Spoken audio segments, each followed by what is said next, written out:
और अगर मैं यूं भी कह दूं, अगर कोई गाँव वाले और खिलाड़ी वाले बुरा न माने, तो हमने कुछ उन दोनों जिलों से ज़्यादा तवज्जो अगर दी है तो मेवात को। इसके अंदर कोई शक की बात नहीं कि आज को जो भारत सरकार मेवात को और जिलों के बराबर लाने का पूरा प्रयत्न कर रही है, पूरा प्रयास कर रही है। मैं आपको बताना चाहता हूँ कि जिस महकमे का मैं आज के दिन मंत्री हूँ उसका नाम है प्लानिंग कमीशन, यानी कि नीति आयोग। नीति आयोग की तरफ से जैसे ही सरकार बनी सन 15-16 के अंदर हमने 112 जिले चयन किए। ये 12 जिले वो थे जो आसपास के जिलों से थोड़े से माली हालत के अंदर कमजोर थे। और सबसे पहला और अकेला अगर 22 जिलों में से हरियाणा में से किसी एक जिले को हमने तय किया और वो था मेवात जिला।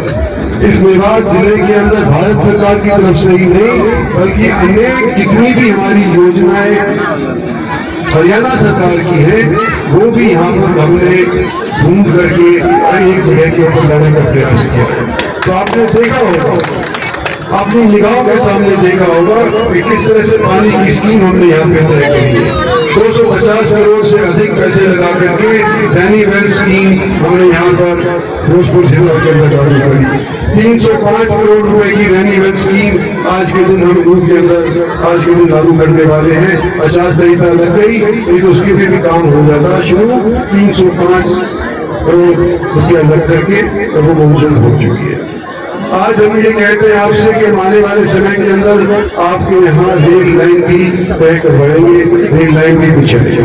कई लोगों ने आज तक यहाँ के लोगों ने रेल लाइन में सफर नहीं किया। हम मेवात के नूह जिले के नूह कस्बे में, फिरोजपुर कस्बे में तो अभी तक रेल लाइन नहीं ला पाए हैं, लेकिन ताउगो के अंदर अगर आप जाओगे तो आपको दिखाई देगा कि ताउगो के इर्द गिर्द KMP के साथ साथ हमने एक रेल लाइन बिछानी शुरू कर दी है। 5,600 करोड़ रुपए लगा करके और ये रेल लाइन बनेगी। KMP आपके यहाँ बनेगा, ऑर्बिटल रेल कॉरिडोर आपके यहाँ बनेगा, मुंबई का एक्सप्रेस वे आपके यहाँ बनेगा, रैनी वेल की स्कीम यहाँ पे बन गई, आपके हाईवे तैयार होने लग रहे हैं, रोड के ऊपर मरम्मत होने लग रही है, ये आपको नजर आ रही है।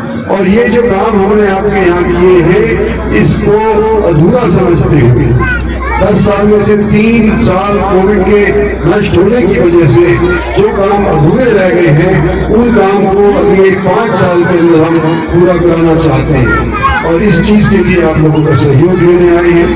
ये मैं उम्मीद करता हूँ कि आप देंगे, क्योंकि हमने मेवात के साथ दुहान नहीं करी बल्कि हमने उनको पलकों के अंदर बिछा करके अपने साथ जोड़ने का पूरा प्रयास किया है। मैं अपनी तरफ से भी ये कहना चाहता हूँ कि 2 इलेक्शन तो भारतीय जनता पार्टी की टिकट के ऊपर लड़े और जब से मेवात की लिमिटेशन के बाद एक अलग हिस्सा बन करके गुड़गांव का क्षेत्र का हिस्सा बना है तो 3 इलेक्शन मैंने यहाँ से लड़े हैं। एक जीता हूँ कांग्रेस पार्टी की टिकट के ऊपर और 2 जीता हूँ बीजेपी की टिकट के ऊपर। मैंने दोनों सरकारों के अंदर भी काम किया है। मैं आपको ये बता देना चाहता हूँ कि अगर आप नजर लगाएं इतिहास के ऊपर तो आपको दिखाई देगा, नजर आएगा कि 14 से पहले भारत के अंदर अनेक सरकारें तो बनी लेकिन वो गठजोड़ की सरकारें थी।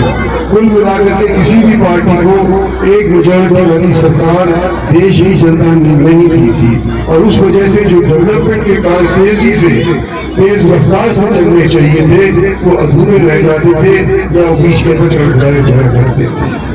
14 के अंदर कई सालों के बाद बल्कि दशकों के बाद पहली बार देश की जनता ने एक स्थायी सरकार बनाई और उसके बाद 10 सालों के अंदर जो हमने काम किए हैं वो आपके सामने।